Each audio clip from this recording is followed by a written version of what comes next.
സൗദിയിൽ ഇന്ന് ശവ്വാൽ മാസപ്പിറവി കണ്ടതിനാൽ സൗദി അറേബ്യയിലും ഒമാൻ ഒഴികെയുള്ള ഗൾഫ് നാടുകളിലും നാളെ ഈദുൽ ഫിത്തർ ആഘോഷിക്കും. ഒമാനിൽ തിങ്കളാഴ്ചയാണ് ചെറിയ പെരുന്നാൾ. അന്നപാനീയങ്ങൾ ഉപേക്ഷിച്ചുകൊണ്ട് ഒരു മാസം നീണ്ടുനിന്ന റമദാനിലെ വ്രതം ഇന്ന് രാത്രിയോടെ അവസാനിച്ചു. റമദാൻ ഇസ്ലാമിലെ ഏറ്റവും പുണ്യകരമായ മാസമാണ്. ഈ മാസത്തിൽ വിശ്വാസികൾ പ്രഭാതം മുതൽ സൂര്യാസ്തമയം വരെ അന്നപാനീയങ്ങൾ ഉപേക്ഷിച്ച് വ്രതമനുഷ്ഠിക്കുന്നു. കഴിഞ്ഞ ഒരു മാസത്തെ വ്രതം വിശ്വാസികൾക്ക് വരാനിരിക്കുന്ന 11 മാസത്തേക്കുള്ള ധാർമ്മിക ആത്മീക ഊർജ്ജം കൈവരിക്കുന്നതായിരിക്കും. കഴിഞ്ഞ കാലങ്ങളിൽ വന്നുപോയ വീഴ്ചകളും അരുതായ്മകളും പരിഹരിച്ച് ഒരു പുതിയ മനുഷ്യനായി ഓരോ നോമ്പുകാരനും മാറും. ഗൾഫിൽ നോമ്പ് തുറന്ന് ഫിത്തർ സക്കാത്ത് നൽകാനും അത് വിതരണത്തിനുമായി ഒരു സംഘം നീങ്ങുമ്പോഴും കുട്ടികളും കുടുംബിനികളുമായി പുതിയ വസ്ത്രങ്ങൾ വാങ്ങാനും സാധനങ്ങൾ വാങ്ങാനും ഗൾഫിലെ തെരുവുകളിൽ നല്ല തിരക്കാണ്.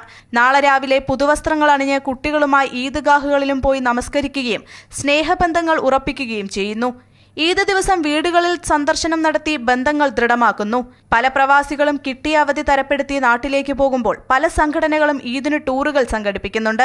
പുണ്യകേന്ദ്രങ്ങളായ മക്കയിലും മദീനയിലും വിവിധ രാജ്യങ്ങളിൽ നിന്ന് വന്നിട്ടുള്ള വിശ്വാസികൾ വലിയ ആവേശത്തോടെ ഈദിനെ വരവേൽക്കാനുള്ള തയ്യാറെടുപ്പിലാണ്. Amrita news, middle east. Hyper Al Wafa Saudi Arabia ഇപ്പോൾ മക്കയിലും.